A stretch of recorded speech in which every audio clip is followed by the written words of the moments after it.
اعوذ باللہ من الشیطان الرجیم بسم اللہ الرحمن الرحیم الحمد للہ وکفی وسلام علی عبادہ الذین اصطفی واللعن علی اعدائہم الاشقیاء اما بعد فقد قالت سیدتنا و مولاتنا الزہراء علیہا الصلاة والسلام معاشر الناس المسرعة إلى قيل الباطل المغضية على الفعل القبيح الخاسر افلا يتدبرون القرآن ام على قلوب اقفالها كلا بل ران على قلوبهم۔ بزرگان محترم اور برادران، ایک ایسی شخصیت کے لیے گفتگو کرنا کہ جو عقل انسانی سے ماورا ہے، جہاں انبیاء علیہم السلام اور مرسلین اور اللہ کے بزرگ ملائکہ بھی نہ پہنچ سکیں، ایسی ذات کے لیے کچھ کہہ پانا مجھ جیسے انسان کے یقیناً بس کے باہر ہے۔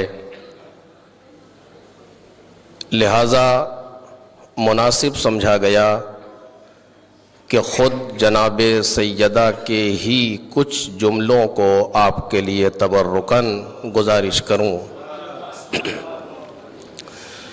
اس لیے کہ یہ وہ ذات ہے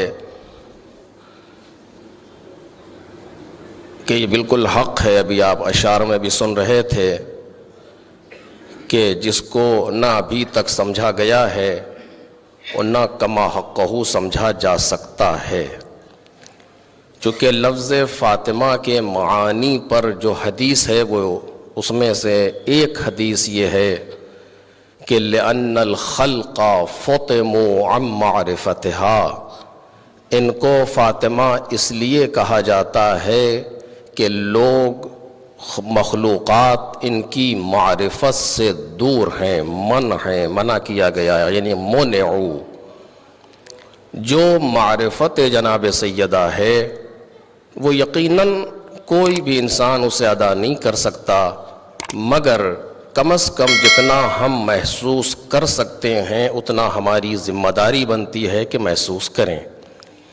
یہ مجالس، یہ محافل جو بعنوان سید عالمیان برپا کی جاتی ہیں، ان کا حق یہ بنتا ہے کہ ہم بالآخر کچھ تھوڑا سا یہ محسوس کریں کہ یہ بی بی کون تھی۔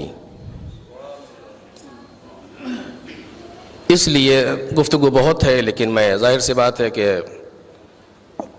جس طریقے سے لوگ مجالس میں شعراء کو بہت زیادہ اگر زیادہ ہو جائے تو پسند نہیں کرتے، اسی طریقے سے محافل میں خطبہ کو پسند نہیں کرتے۔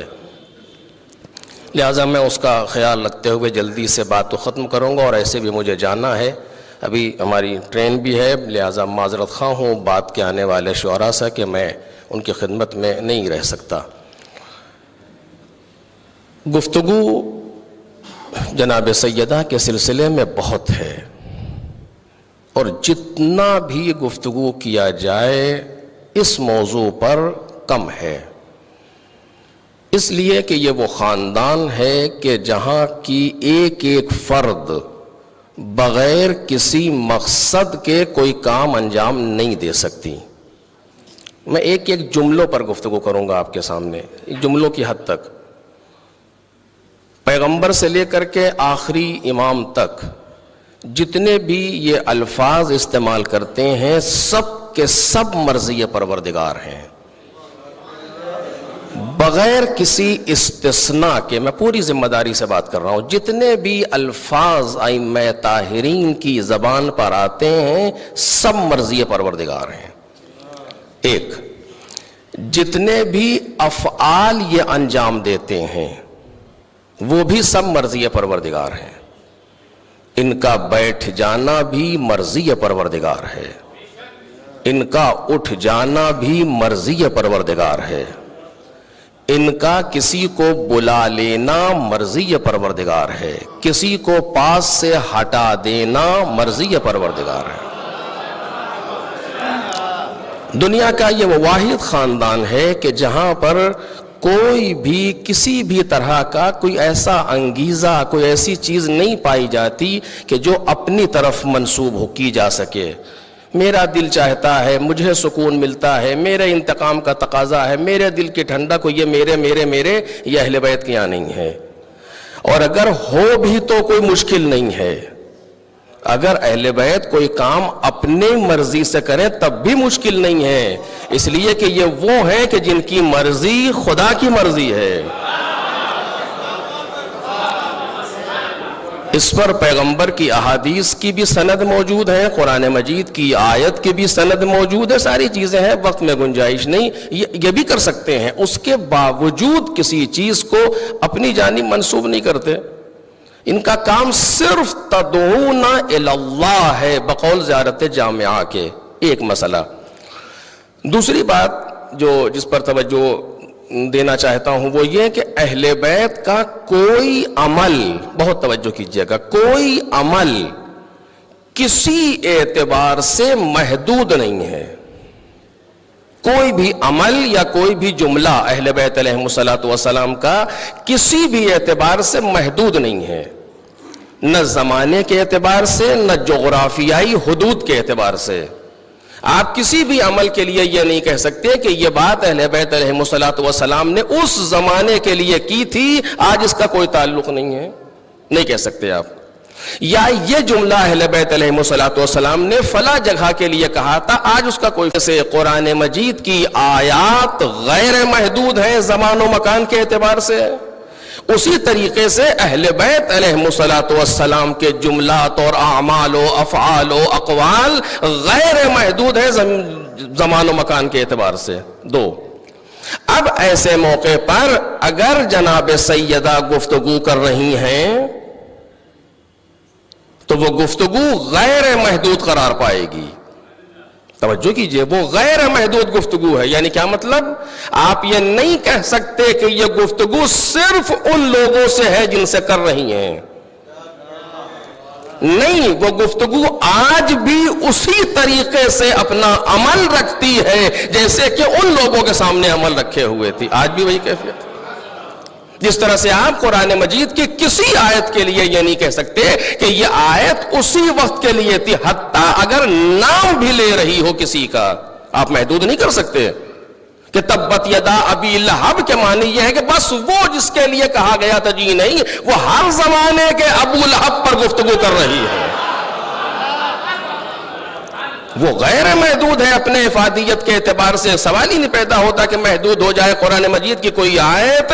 اور جب قرآن مجید کی آیت نہیں محدود کی جا سکتی تو وہ افراد کے جو ہم پلے قرآن مجید ہیں، جو ہم شان قرآن مجید ہیں، ان کو بھی محدود نہیں کیا جا سکتا۔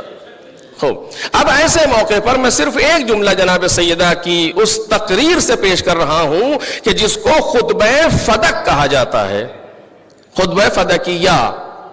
اور یہ ایک طریقے سے اگر ہم دیکھیں تو ناانصافی ہے جناب سیدہ کے اس خطبے کے ساتھ، علماء تشریف فرما ہے، تھوڑی سی جسارت کر رہا ہوں کہ اگر یہ دیکھا جائے تو یہ جملہ جو کہا جاتا ہے یہ تقریباً ایک ذرا سی ناانصافی کہہ سکتا ہوں، اس سے زیادہ کچھ نہیں کہنا چاہتا، چونکہ اس میں جناب سیدہ نے فدق کا تذکرہ نہ کے برابر کیا ہے اسی خطبے میں، جس کو خطبہ فدقیہ یا خطبہ فدق کہا جاتا ہے۔ اس خطبے میں جناب سیدہ نے خود فدق کا یا فدق جو لفظ صحیح ہے اس کا تذکرہ نہ کے برابر کیا ہے۔ اور اس میں ایسے معارف استعمال کیے ہیں جناب سیدہ نے، ایسے معارف کے سمندر بہائے ہیں جناب سیدہ نے، اتنا فصیح و بلیغ خطبہ ہے جناب سیدہ کا کہ علماء نے نہج البلاغہ کے فصیح ترین خطبوں سے مقابلہ کیا ہے اس کا. یعنی علی ابن ابی طالب علیہ السلام، ایک صلوات پڑھیں.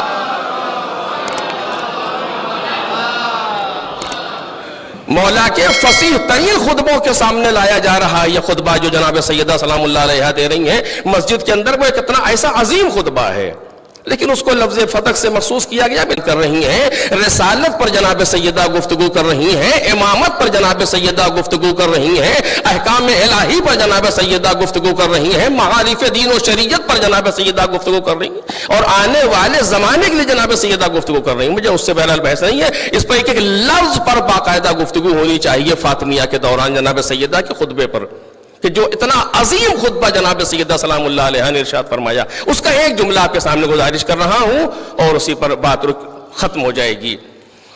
اور بہت سی چیزیں تھی لیکن وقت میں گنجائش، میں نے جو وقت پوچھا اس میں اتنی گنجائش نہیں ہے کہ اور کچھ باتیں عرض کر سکوں آپ کے سامنے.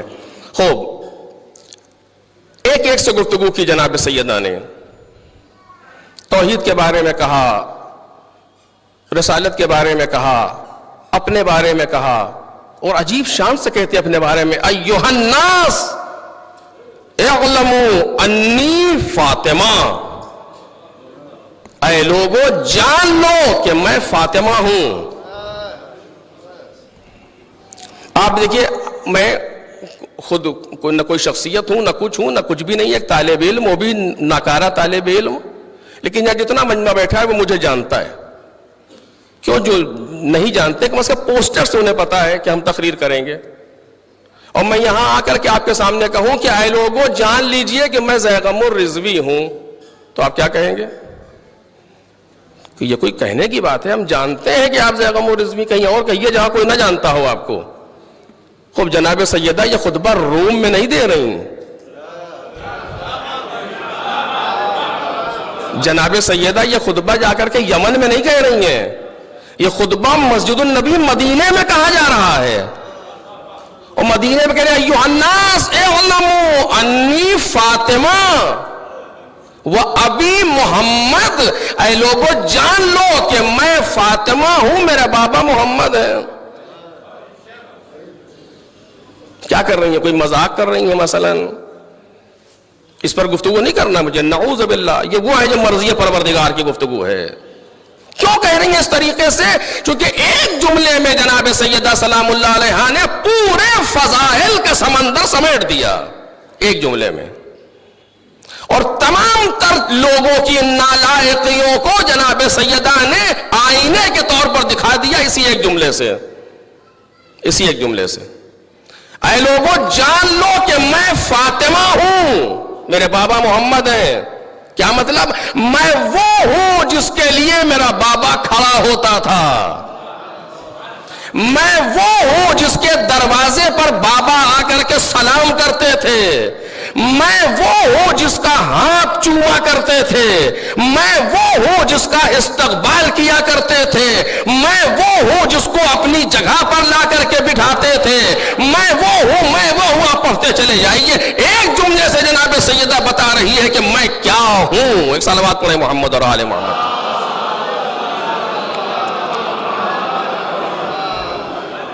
آپ دیکھ رہے ہیں اس کی افادیت کو، زمان و مکان میں قید ہوگا یہ جملہ، سوال ہی نہیں پیدا ہوتا.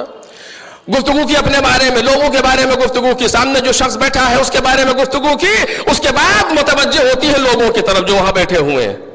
اور ایک عجیب جملہ جناب سیدہ نے کہا، میں اس کی وضاحت نہیں کر پاؤں گا لیکن صرف ترجمے کے حد تک آپ کے سامنے گزارش کر رہا ہوں. معاشر الناس، اے گروہ عوام، یا بعض جگہ پر معاشر المسلمون، لیکن اکثر معاشر الناس ہے جو میں نے دیکھا. معاشر الناس، اے لوگوں. اب لوگ کون ہیں اس کی وضاحت کر رہی ہیں. المسرعۃ الی قیل الباطل، باطل کی گفتگو پر جلدی کرنے والوں. توجہ کریں، باطل کی گفتگو پر سرعت رکھنے والوں، المسرعۃ الی قیل الباطل. اگر اسی ایک لفظ پر گفتگو کروں تو یہ وقت اس جیسے کئی وقت چاہیے. المسرعۃ الی قیل الباطل ہے باطل کی بات پر تیز چلنے والوں. المغزیۃ علی الفعل القبیح الخاسر، اے وہ لوگ کہ جو برے، قبیح اور نقصان دہ افعال پر چشم غض بصر کرنے والوں، چشم پوشی کرنے والوں. کس سے کہہ رہی ہیں؟ لوگوں سے. تو آپ محسوس کر سکتے ہیں کتنا عظیم یہ مرحلہ فکر ہوگا. اور میں نے پہلے کہا مقدمے میں کہ ان کا کوئی جملہ نہ کسی زمانے میں محدود ہے نہ کسی جگہ پہ محدود ہے.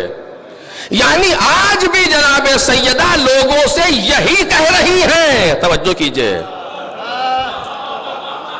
آج بھی بی بی کے لبوں پر یہی جملے آ رہے ہیں. المسرعۃ الی قیل الباطل، اے باطل کی بات پر تیز چلنے والوں. المغزیۃ علی الفعل القبیح الخاسر، برے فعل اور نقصان دہ اور خسران آور افعال پر چشم پوشی کرنے والوں. افلا یتدبرون القرآن ام علی قلوب اقفالها، آیا ان لوگوں کے دلوں پر مہر لگی ہوئی ہے جو یہ قرآن پر تدبر نہیں کرتے؟ افلا یتدبرون القرآن، یہ لوگ قرآن پر تدبر نہیں کرتے. ام علی قلوب اقفالها، یا ان کے دلوں پر مہر لگی ہوئی ہے. یہ جناب سیدہ سلام اللہ علیہ یہ گفتگو ہے. کہتی لا کلا، یعنی کلا کے معنی کیا ہے؟ یعنی گفتگو یہ قرآن مجید پر تدبر کرتے ہیں، ابھی خدا نے مہر بھی نہیں لگائی ہے. کلا بل ران علی قلوبہم، بلکہ ان کے دل زنگاور ہو گئے ہیں. کلا بل ران علی قلوبہم، نہیں بلکہ ان کے دلوں پر زنگ لگا ہوا ہے. ما اسعتم، جو تم نے برے کام انجام دیے ہیں اس کی وجہ سے تمہارے دلوں پر زنگ لگ گیا ہے. اے میرے عزیزو، یہ جملہ جناب سیدہ صرف اس زمانے کے لیے نہیں کہہ رہی، آج بھی یہ جملہ اپنا عمل رکھتا ہے. کہیں ایسا نہ ہو کہ ہمارے دلوں پر زنگ لگ جائے اور ہم اس طریقے سے باطل کی گفتگو کے پیچھے پیچھے چل رہے ہوں بغیر یہ سوچے ہوئے کہ حق کدھر ہے اور باطل کدھر ہے. ایک صلوات پڑھیں محمد اور آل محمد. بس میرا وقت تقریباً ختم ہو گیا، اسی جگہ بات کو روک رہا ہوں کہ جناب سیدہ سلام اللہ علیہا اس وقت یہ گفتگو کر رہی ہیں کہ دیکھو توجہ کرو، ایسا نہ ہو کہ تم ان لوگوں کے طریقے سے ہو جاؤ الی قیل الباطل، کہ جو باطل کی بات پر توجہ کر رہے ہیں. اور اسی میں عجیب ہے، واقعاً عجیب خطبہ ہے وہ، اسی میں تعارف کراتی ہے جناب مولا کائنات کا کہ تم جانتے ہو یہ کون ہے؟ مقدوداً فی ذات اللہ، یہ اللہ کی راہ میں زحمتیں اٹھانے والا، یہ وہ مجتہداً لامر اللہ، اللہ کے امر میں کوشش کرنے والا، قریباً من رسول اللہ، رسول اللہ سے قریب رہنے والا. یہ مولا کائنات کے صفات ہے جو جناب سیدہ اس مجمع کے اندر بیان کر رہی ہیں کہ یہ کون ہے علی ابن ابی طالب. تمہیں کیا معلوم؟